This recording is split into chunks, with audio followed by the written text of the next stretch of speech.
The void of space was never truly silent.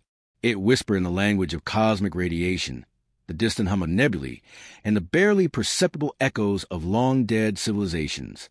Aboard the Eurythian, a deep space research vessel orbiting the gas giant HD 189733b, humanity was about to learn that the universe had been listening far more intently than they had ever imagined.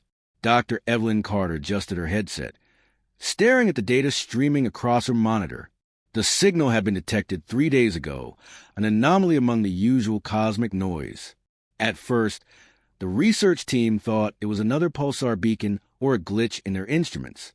But after countless analyses and verifications, it became clear they had intercepted an artificial transmission.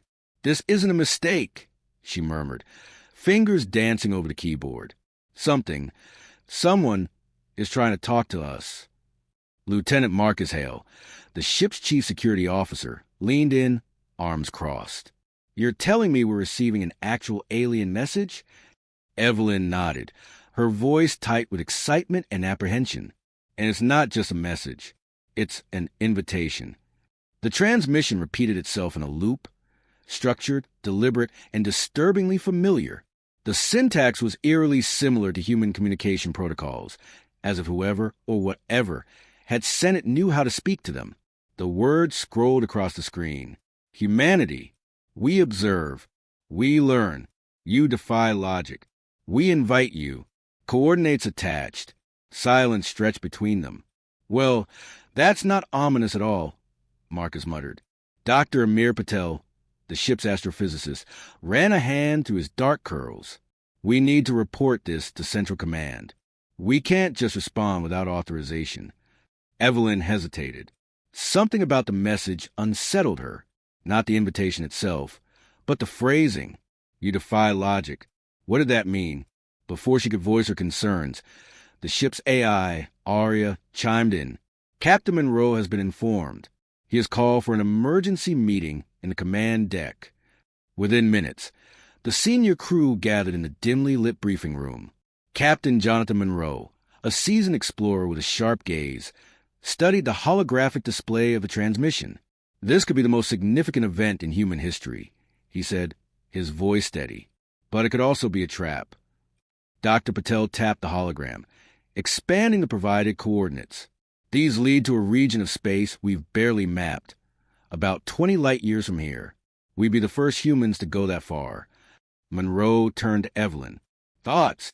She hesitated. "They knew how to reach us. They knew how to structure their message in a way we'd understand. That implies observation. If they've been watching us, what else do they know? And why now?" Marcus exhaled sharply. "They called us unpredictable. That's what's bothering me. You don't just say that unless you've been surprised by something. What could we have done that shocked an advanced alien race?" A tense silence followed. Finally, Monroe straightened. "We go. We prepare for every possible scenario, diplomatic or hostile. We make first contact." The Eurythian set course. The journey took 7 days in hyperspace. As they approached the designated coordinates, tension spread through the crew. The stars outside seemed different, less familiar, almost as if they had stepped into an unknown corner of reality. Then they saw it. A structure floated in the void, a colossal station, organic in design yet unmistakably artificial. Its surface pulsed with bioluminescent veins, shifting hues like a living entity. It was beautiful and terrifying. Detecting no signs of weapons, Arya reported, but energy readings are off the charts. Whatever powers the station is beyond our understanding. Monroe nodded. "Let's not keep our host waiting. Open a comm channel." The moment the transmission was sent, the station responded. The main screen flickered. A figure appeared, a being tall and slender, with smooth, silver skin that shimmered with shifting patterns. Its eyes, black as deep space, studied them with unnerving intensity. Then it spoke.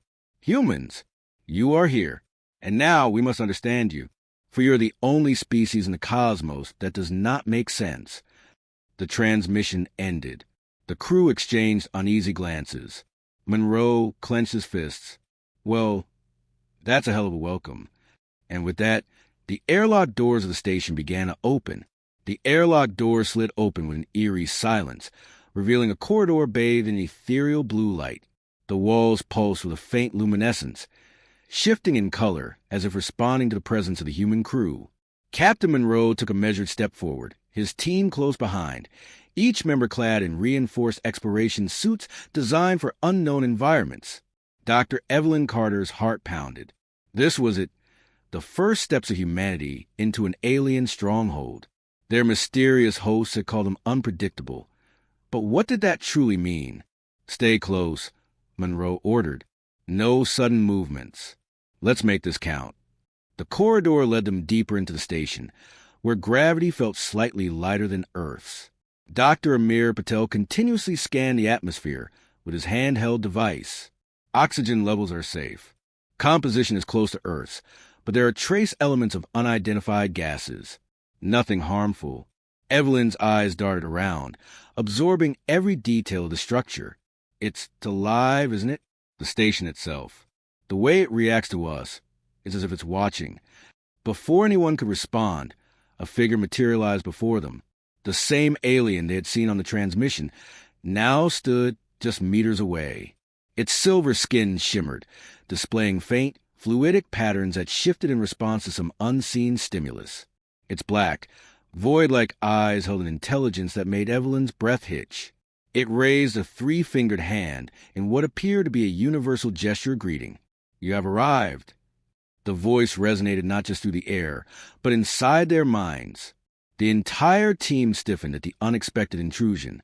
Monroe stepped forward. I am Captain Jonathan Monroe of the human vessel Eurythian. We come in peace. We received your invitation. The alien tilted its head slightly, as if processing the words. You name yourselves with singular identities. Curious. We do not. I am. We are. A convergence of thought. Evelyn took a cautious step forward. Then what should we call you? A pause. Then the alien responded, You may call us Varzoon. A shiver ran down her spine. There was something both ancient and calculated about the way they spoke, as if every word was measured carefully. Why did you invite us here? Monroe asked, his voice steady but firm. Varzoon's shimmering body shifted slightly. Because your kind is an anomaly. Across the stars, civilizations rise and fall in patterns. They are predictable. But you, humans, do not conform to the patterns. You defy expectation. We must understand why. Evelyn frowned. How long have you been watching us? Varzoon's dark eyes bore into her. Longer than you have known yourselves. A heavy silence fell over the team. The weight of that statement settled in their bones. If the species had been observing humanity since before recorded history, what had they seen? What had they learned? Dr. Patel finally spoke. And if we refuse to be studied? Varzoon's silver form pulsed, as if amused. Your presence here is already an answer. Come, there is much to show you. With a fluid motion, Varzoon turned and began walking deeper into the station. The crew exchanged wary glances, but Monroe gave a nod, signaling them to follow. The corridor widened into a massive chamber, unlike anything they had ever seen. Floating, translucent spheres hovered in the air, displaying what looked like entire civilizations, holographic projections of alien worlds, teeming with life. Some were primitive, others highly advanced, but all had one thing in common, a defined trajectory of progress, a rise, a peak, and an inevitable decline. Evelyn's breath caught. This is a record of civilizations. Varzoon gestured toward the projections. Every species we have encountered follows a pattern. They expand, innovate, wage war, establish order, and eventually stagnate or collapse. Monroe's brow furrowed. And you think we don't fit that pattern? No, Varzoon replied. Your species is an outlier. You destroy, yet you build. You wage war, yet you unite. You suffer, yet you endure. Where others reach an inevitable limit, you defy it. It is not logical. Evelyn turned to Monroe. They don't understand us because we don't follow a script. Varzoon regarded them with an almost imperceptible shift in their liquid-like form. We must test this unpredictability. We must see if what makes you different can be understood. Dr. Patel's eyes narrowed. What kind of tests? The chamber darkened, and the projections vanished. Suddenly, the floor beneath them began to shift, morphing into something unfamiliar. Before they could react, the crew found themselves in an open landscape, a vast desert stretching endlessly in every direction, the air heavy with heat. Where? Evelyn spun around, but the station was gone. No walls, no ceiling, just an endless horizon of golden sand and a blazing sun above. Marcus Hale immediately raised his rifle. Arya, do you copy? Silence. Monroe clenched his jaw. We've been transported. A ripple in the air revealed Varzoon, standing before them as if unaffected by the sudden change in surroundings. This is a simulation, a controlled environment tailored to observe. Your reactions here will help us understand what makes you unpredictable. Evelyn wiped sweat from her brow. You could have just asked. Varzoon's gaze was unreadable. Your kind does not always speak the truth, but actions never lie. A low rumble trembled beneath their feet. The ground shifted, and in the distance, something began to emerge from the sand. Creatures. They were massive, insect-like, their chitinous bodies glistening under the artificial sun. Their mandibles clicked as they scuttled forward in eerie unison. There were dozens of them. No, hundreds. What the hell is this? Marcus barked, stepping back, rifle at the ready. Varzoon did not move. A test. Monroe's voice was firm. A test of what? Our survival instincts. No, Varzoon replied, eyes locked onto them. A test of what you do when faced with the impossible. The creatures let out a deafening screech and charged. Marcus opened fire. The first few rounds hit the nearest insectoid, but it barely flinched. The rest of the team scrambled into formation as the swarm closed in. Fall back. Monroe shouted, We need a plan. Evelyn's mind raced. This wasn't just about fighting. Varzoon was watching them, analyzing their every decision. Humans were unpredictable. That's what Varzoon had said. But now, it was time to prove just how unpredictable they could be. The sand trembled as a monstrous, insect-like creatures charged toward them, their mandibles clacking with an eerie rhythm. The air was thick with tension, sweat clinging to the crew's skin as they instinctively fell into defensive stances. Hold your fire. Captain Monroe barked, raising his hand. We don't know if this is real or part of the test. Marcus Hale gritted his teeth, his rifle steady. If they kill us, it won't matter what it is. Evelyn Carter's mind raced. The Varzoon had called this a test of what humans do when faced with the impossible. That meant brute force alone wouldn't be the solution. There had to be another way. The first wave of creatures lunged. Monroe rolled aside, narrowly avoiding a pair of razor-sharp mandibles. Patel fired a warning shot into the air, hoping to deter them, but the creatures didn't even flinch. Evelyn's eyes darted toward Varzoon, who stood at a distance, watching impassively. They weren't intervening, only observing. That meant there was something they expected the humans to do, something beyond simple survival instincts. Think, Evelyn muttered. And then it hit her. Humans adapt. Marcus, stop firing, she shouted over chaos. Patel, Monroe, get to higher ground. Monroe didn't hesitate. Move! The crew scrambled toward a formation of jagged rocks that jutted from the sand like ancient ruins. The creatures pursued, their heavy bodies sinking slightly in the sand, slowing them down. Evelyn turned to Patel. What do you notice about them? Patel adjusted his scanner. They're moving in coordinated patterns like a hive mind. Exactly. She looked back at the creatures, which means they aren't acting individually. They're following an instinctive command. Monroe frowned. So what's the play?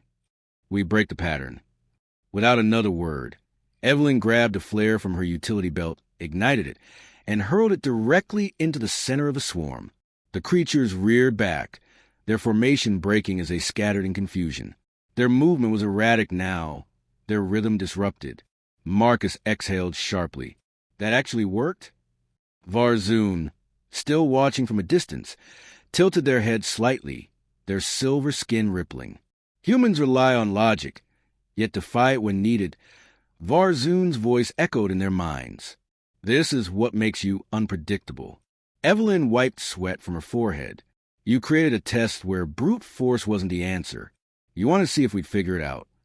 Varzoon stepped forward, the desert illusion dissolving around them. The next moment, they were back in the station's grand chamber, the vast holographic universe swirling around them once more. You passed the stage, Varzoon declared. But the true question remains. Patel narrowed his eyes. And what's that? Varzoon's gaze was unreadable. What happens when a species that defies logic meets an event that cannot be changed? The air around them pulsed. Suddenly, a new projection flickered to life, one that sent a chill down the crew's spine. It was Earth, not just Earth as they knew it, but a timeline of its future, a timeline where something loomed in the shadows, a force unseen but inevitable, a cataclysm. Evelyn felt her throat tighten. What is this? Varzoon's voice was solemn. Your greatest challenge, and your greatest paradox.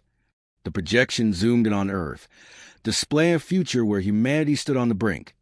Not from war, not from self-destruction, but from something else. Something unknown. Monroe clenched his fists. You knew this was coming. Varzoon simply watched. Now we will see what humans do when faced with the inevitable. The image of Earth flickered in the vast chamber, a holographic projection, shifting between different timelines. At first, it was a blue and green world they knew, but then the colors darkened. Shadows crept over continents. Entire cities vanished, and a red mist engulfed the planet. Evelyn felt her stomach tighten. What is this? Varzoon's voice echoed through the chamber. A future that has already begun. Monroe stepped forward, fists clenched. What do you mean, already begun? Are you saying Earth is doomed? Varzoon's shimmering form pulsed, as if considering their words carefully. Your world moves toward an event beyond its control. The pattern is set. Every species we have observed follows a path, and your kind is no different. Marcus scowled. You keep saying we're unpredictable, but now you're telling us our fate is already sealed? That's a contradiction. Varzoon turned its void-like eyes toward him. And yet, both statements remain true. Dr. Patel adjusted his scanner, analyzing the shifting projection. We need more data. What is this event? A natural disaster? An alien invasion? A technological singularity? The image shifted again, zooming in on Earth's atmosphere. A dark object materialized at the planet's edge. It wasn't a meteor or a fleet. It was something amorphous, something that seemed to warp space itself. Evelyn took a sharp breath. That thing. What is it? Varzoon's form rippled. It is a force beyond your comprehension. You lack the words to define it. We call it the unraveling. Silence settled over the crew. The name alone sent a shiver down Evelyn's spine. Monroe took control of the conversation. If you know about this, why haven't you intervened? Varzoon regarded them for a long moment before speaking. Because no species has ever stopped the unraveling. A heavy pause filled the chamber. Evelyn exhaled, her mind racing. But you brought us here. You're testing us, studying us. That means you think we might have a chance. Varzoon's silver body shimmered. You are unlike the others. That is why we watch. That is why we hope. Patel frowned. Hope?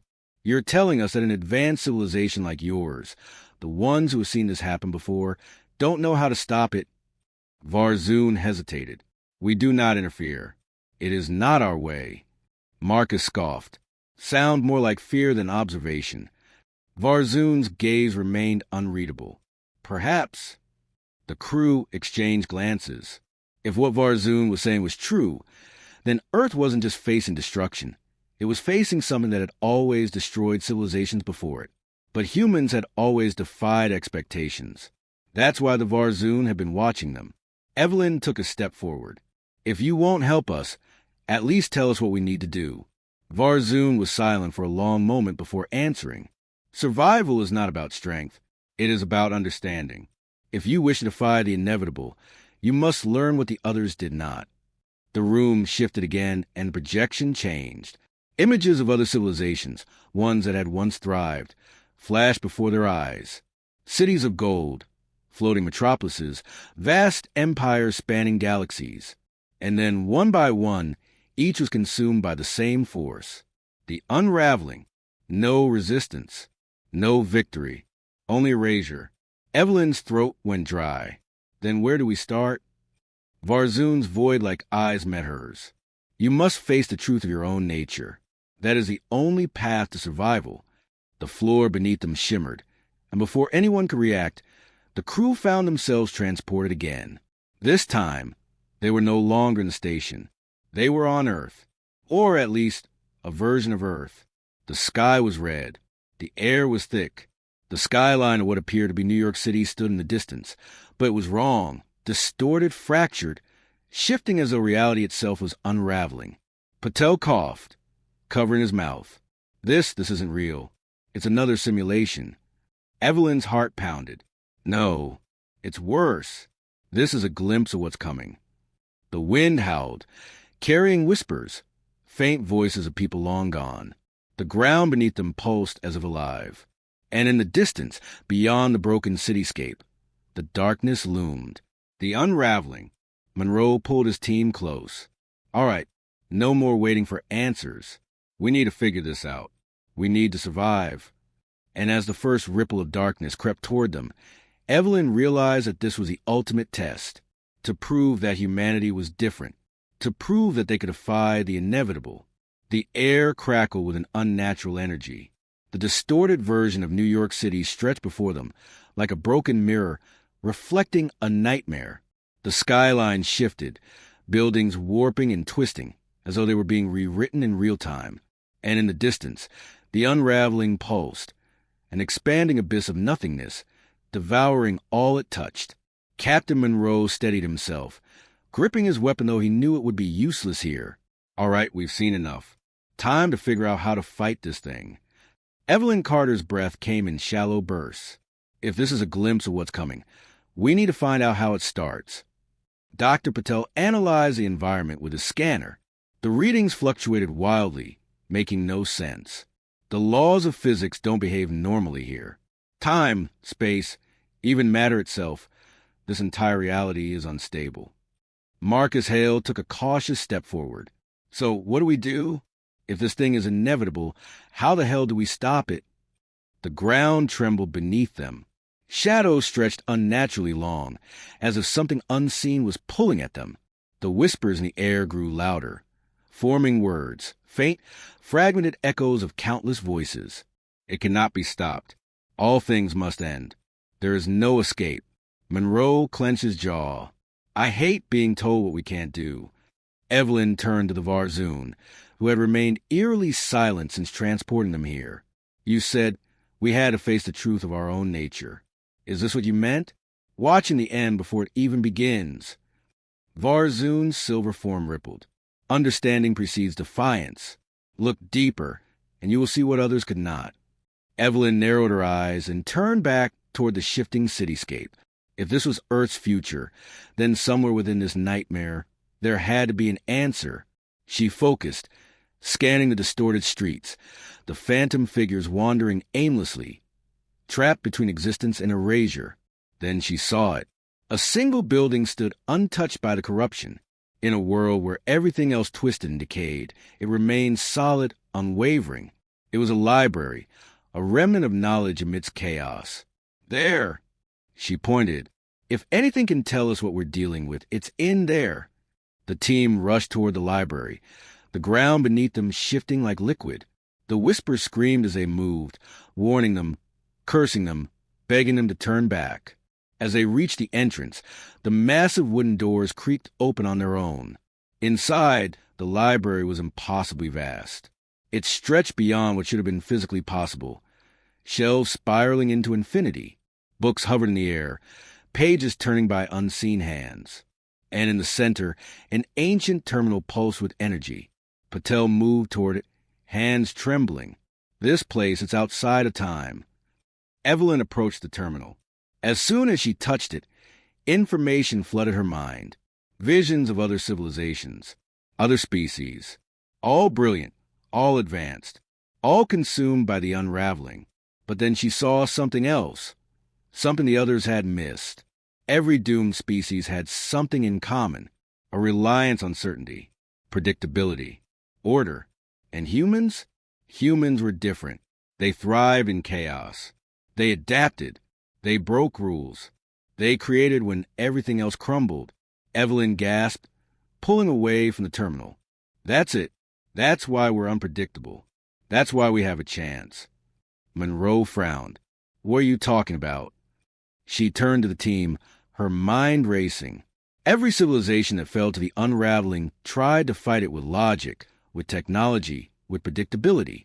They followed patterns, and the unraveling consumed them. But humanity? We don't follow patterns. We break them. Patel's eyes widened as realization dawned. You're saying the only way to survive is to embrace chaos. Evelyn nodded. Yes, we can't fight this thing directly. We have to disrupt it, defy its rules, do what no other species has done before, be human. Marcus grinned. I like the sound of that. The library trembled. The unraveling had found them. Monroe didn't hesitate. Then let's give it something unpredictable. The team sprang into action. Patel overloaded a scanner, sending out erratic energy bursts. Marcus grabbed books and hurled them into the void, disrupting the fabric of the collapsing space. Monroe activated his emergency beacon, broadcasting a chaotic mix of static and distorted signals. And Evelyn? She did the most human thing of all. She laughed, not out of fear, not out of madness, but out of defiance. The unraveling paused. For the first time, something impossible happened. It hesitated. A crack appeared in its surface, a fracture inevitable. Varzoon's form pulsed with something akin to astonishment. No species has ever altered the unraveling. Evelyn took a deep breath, stepping forward. Then watch us. The team pushed harder, disrupting the chaos with their own. And slowly, impossibly, the darkness began to recede. The whispers became fragmented. The city stabilized. The unraveling had been stopped. Varzoon observed in silence before finally speaking. Humans, truly you are unpredictable. Monroe smirked. Damn right we are. The scene around them faded, and in the blink of an eye, they were back in the Varzoon's grand chamber. The hologram of Earth remained, but now, the shadow of the unraveling was gone. Evelyn turned to Varzoon. You knew we could do it. Varzoon inclined their head. We hoped, but now we believe. Patel exhaled, running a hand through his hair. So what now? Varzoon's gaze held something new, something almost like respect. Now, you return to your world, and when the time comes, you will be ready. A bright light enveloped them, and the next moment, they were back aboard their ship, orbiting Earth as if they had never left. Marcus let out a shaky laugh. Well, that was something. Monroe clapped a hand on Evelyn's shoulder. You saved us back there. Evelyn shook her head. No, we saved ourselves. That's what humans do. She looked out at Earth, knowing that one day the challenge would come. And when it did, humanity would be ready.